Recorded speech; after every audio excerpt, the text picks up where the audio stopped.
मैं साबिर अली खान। आप देख रहे हैं इस वक्त तेज रफ्तार लाइव न्यूज। अभी इस वक्त मैं बरैनिया प्रखंड के चकवा पंचायत वार्ड नंबर 10 में है। अभी हमारे सामने मोहम्मद रजा खान है, जो ये पहचान के मोहताज नहीं है। और चलते हैं, हम इनसे सवालों के लिए जुड़ जाते हैं कि इस क्षेत्र में भ्रमण कर रहे थे, तो हम यहाँ न्यूज बनाते रहते हैं तो मिले हमको ये, तो हम इनसे सवालों के लिए जुड़ गए। यहीं पर पूछते हैं मोहम्मद रजा जी, पहला सवाल आपसे मेरा ये है कि चुनावी ये मुद्दा जो है अभी बहुत गर्मा गर्मी है, चुनाव जो लोगों के अंदर है, काफ़ी देख रहे हैं लोग रात दिन एक कर रखा है। तो ऐसे में आप अपने पंचायत का भ्रमण कर रहे हैं, घूम रहे हैं, तो लोगों से क्या आपको इसमें जानकारी मिल रहा है कि आपका कैसा ये महसूस हो रहा है लोगों के बीच जा रहे हैं? तो सबसे पहले आपका स्वागत है, आपकी टीम का स्वागत है कि जो आप इस पुनर्वास के 10 नंबर वार्ड में आए और लोगों की जन समस्या जानने की कोशिश किया। उसी बीच मैं आ गया आपके समक्ष, तो आपने सोचा कि मुझसे भी कोई सवाल कर दें। बहुत बहुत शुक्रिया आप लोगों का। मैं पूरे पंचायतवासी को, मेरी तरफ से मुस्लिम भाइयों को अस्सलाम वालेकुम, हमारे हिंदू भाइयों को नमस्कार, आदाब, प्रणाम।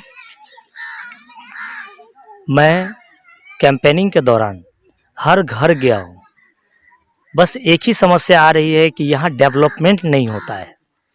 तो मैंने कहा कि डेवलपमेंट के मुद्दा पे अगर चुनाव आप लोगों को किसी को जितवाना है तो वो आप चयन करेंगे, आप उसका चयन करेंगे कि आपके लिए कौन बेहतर है जो डेवलपमेंट कर सके।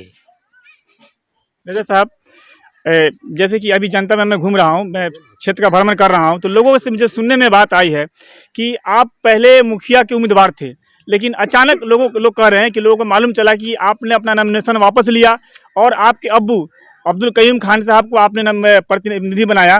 तो ये वजह क्या हुई जिसमें आपने ऐसा तब्दील किया? आखिर वजह क्या है, जनता जानना चाहती है। जनता को मैं बताना चाहता हूँ कि मैं कभी भी गार्जियन के अधीन रहना चाहता हूँ, गार्जियन से अलग नहीं रहना चाहता हूँ। तो जब मेरे अब्बू चुनाव लड़ेंगे, अब्बू जब मुखिया बनेंगे, तो मैं उनके अधीन रहूँगा, मैं उनके साथ कदम में कदम मिला के चलूँगा। बस यही मेरा उद्देश्य है और कोई उद्देश्य नहीं है इसका। तो क्या शुरू से आपका मिजाज था, पहले से ही? मेरा पहले से मोटो था, तभी तो मैंने 2 नॉमिनेशन दिया।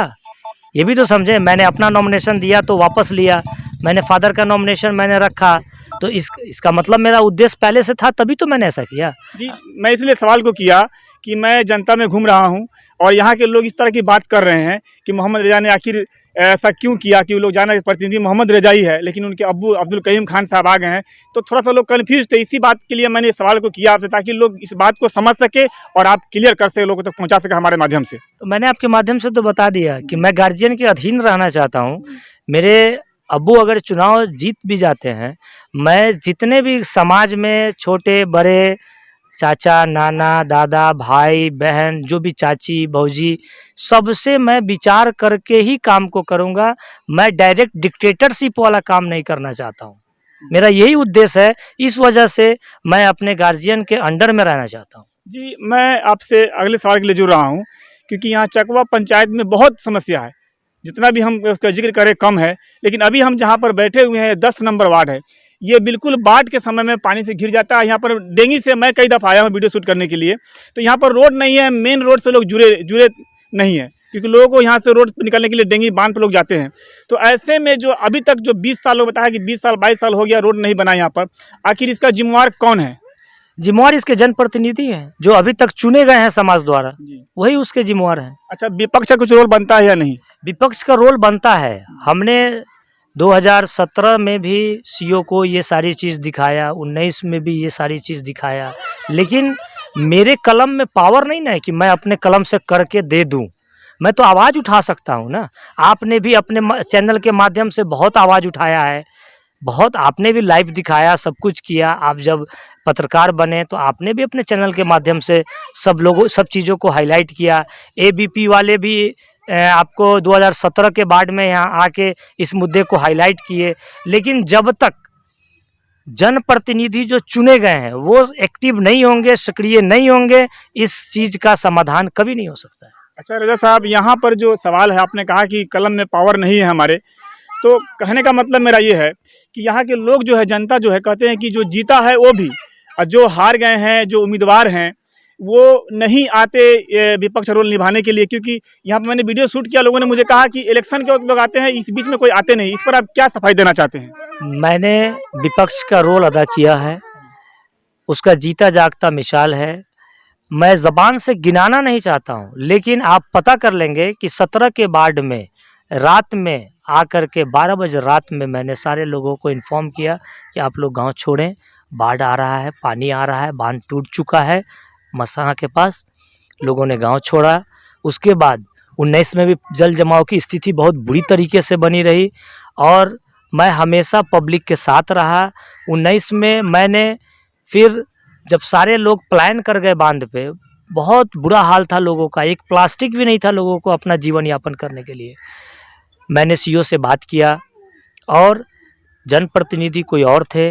मैंने उस प्लास्टिक का वितरण निष्पक्ष रूप से समाज के मशवरे से समाज के बीच में करवा दिया। समाज के द्वारा मैंने एक भी फोटो उठा के प्लास्टिक के वितरण का मैंने फेसबुक पे नहीं डाला कि मैं वितरण कर रहा हूँ। मैंने समाज के द्वारा वाउचर बनवा के मैंने बजाबते जितने भी लोग बांध पे जो प्लान कर चुके थे उनको मैंने बंटवाया।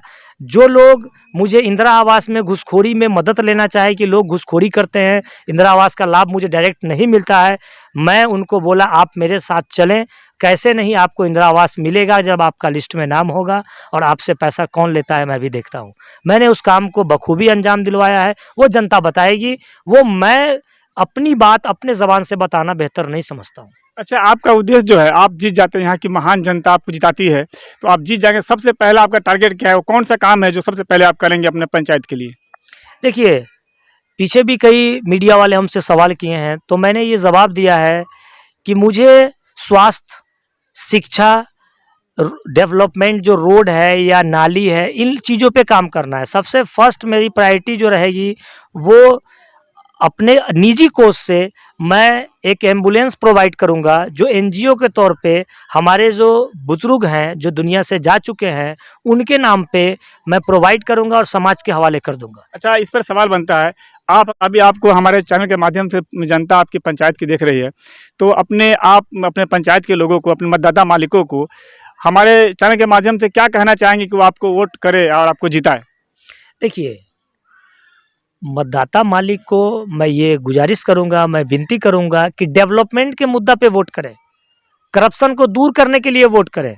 अभी तक आप लोगों ने जो वोट किया है वो एक अलग मोमेंट में रहा, नाम पर दे दिया, फलाना है, चिलाना, ये सब नहीं करना है। आपको डेवलपमेंट कौन कर सकता है, आपको समाज को लेके कौन चल सकता है, करप्शन को कौन दूर कर सकता है, उस पर वोट करें। एक मौका मुझे दें, आप एक मौका मुझे दे के देखें। अगर मैं खरा नहीं उतरा तो फिर नेक्स्ट 5 ईयर आप मुझे इस पद को नहीं देंगे, आप मेरा साथ नहीं देंगे। समझ में आ जाएगा 5 साल में कि कौन क्या कर सकता है। पिछले 5 साल में मैं चुनाव लड़ा, मैं हार गया। मैं 2 महीना पहले दिल्ली में मैं जॉब करता था, मैं वहाँ से आके चुनाव लड़ा। समाज की समस्या देख करके मेरा मिजाज एकदम उब चुका था कि समाज में बहुत सारी समस्याएं हैं। जब मैं चुनाव हारा तो मैं बिल्कुल अपने दिल में अहद किया कि मैंने समय नहीं दिया है, इसलिए जनता मुझे पसंद नहीं की है। तो मैंने ये 5 साल का पूरा समय जनता को दिया है और जनता बेहतर जानती है, जनता बेहतर लोगों को चुनेगी, मुझे पूर्ण विश्वास है जनता पे। रजा साहब, आप जो इस बात की सफाई दिए कि मुझे एक बार मौका दे और मैं सारे कार्य करूंगा, इस तरह का सवाल जो है पब्लिक से मैं जुड़ा हूं, इसलिए मैं पूछ रहा हूं आपसे। पब्लिक कहती है कि सब लोग दिलासा देते हैं, सफाई देते हैं कि मैं जीत जाऊंगा, ये सारा काम करूंगा, मुझे मौका दे दे, लेकिन जीतने के बाद नज़र नहीं आते। इस पर आप कैसे जनता को तसल्ली देंगे और अपना जो आप जो कह रहे हैं वो कैसे विश्वास दिलाएंगे? जनता मुझ पर पूरा विश्वास करेगी, क्योंकि मैं चुनाव हारने के बाद भी मैं कहीं फ्लाइट से सऊदी नहीं चला गया, इंग्लैंड नहीं चला गया, मैं मोतिहारी नहीं चला गया, मैं दिल्ली नहीं चला गया, मैं बॉम्बे नहीं गया, मैं कलकत्ता नहीं गया।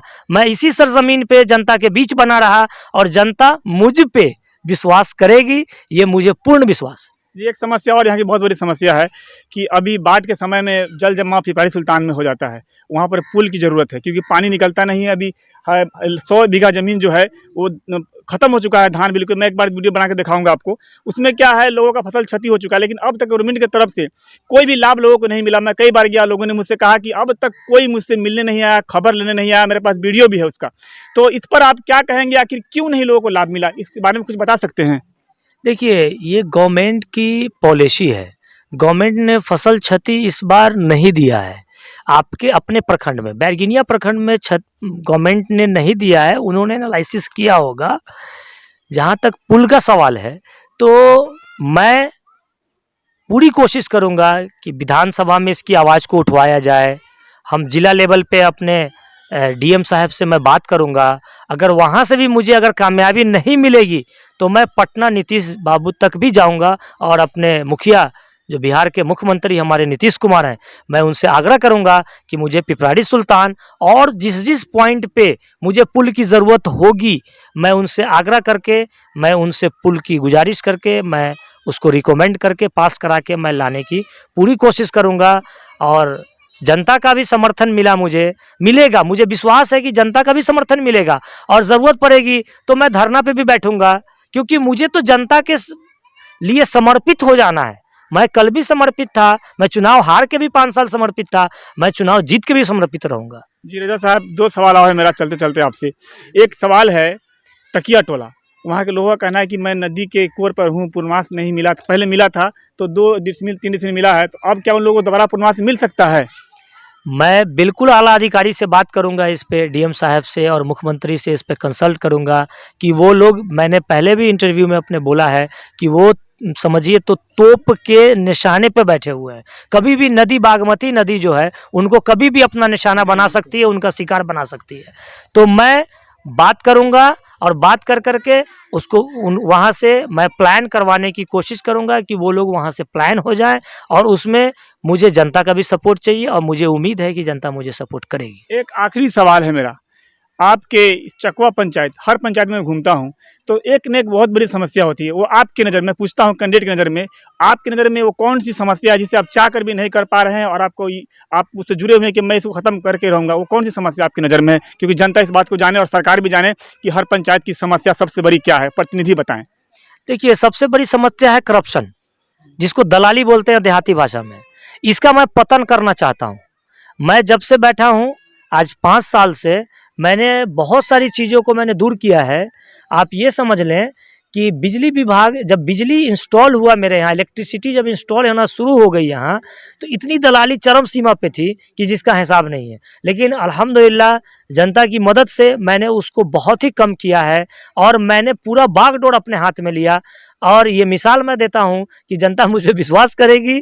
मैंने आज तक जो विभागीय काम हुआ बिजली का, कभी 1 रुपया कोई जनता नहीं बता सकती है कि कहीं किसी से दलाली लिया गया होगा बिजली विभाग के काम में। और आज 2.5 साल से मेरे अंडर में आया है और सुचारू रूप से काम चल रहा है। जी बहुत बहुत शुक्रिया। ये है मोहम्मद रजा, चुनाव चिन्ह इनके अब्बू अब्दुल करीम खान साहब लड़ रहे हैं, लेकिन ये मोहम्मद रजा प्रस्तावक हैं और समझिए कैंडिडेट भी हैं। तो इनका कहना है कि मैं हर जो गलत काम है, जो करप्शन है, मैं उसको दूर करूंगा और मुझे एक बार सेवा का मौका दे। चलिए रजा साहब, मैं कामना करूंगा कि आपकी जीत हो और जीते बेहतर कार्य करें, समाज को बेहतर हक दिलाएं और बेहतर लोग जीतेंगे तो बेहतर काम होगा, बेहतर समाज होगा। चलिए मैं अपनी वीडियो को ही विराम देता हूँ, फिर अगला किसी पंचायत में किसी उम्मीदवार को लेकर मैं सामने आता, तब तक के लिए मुझे इजाज़त दीजिए।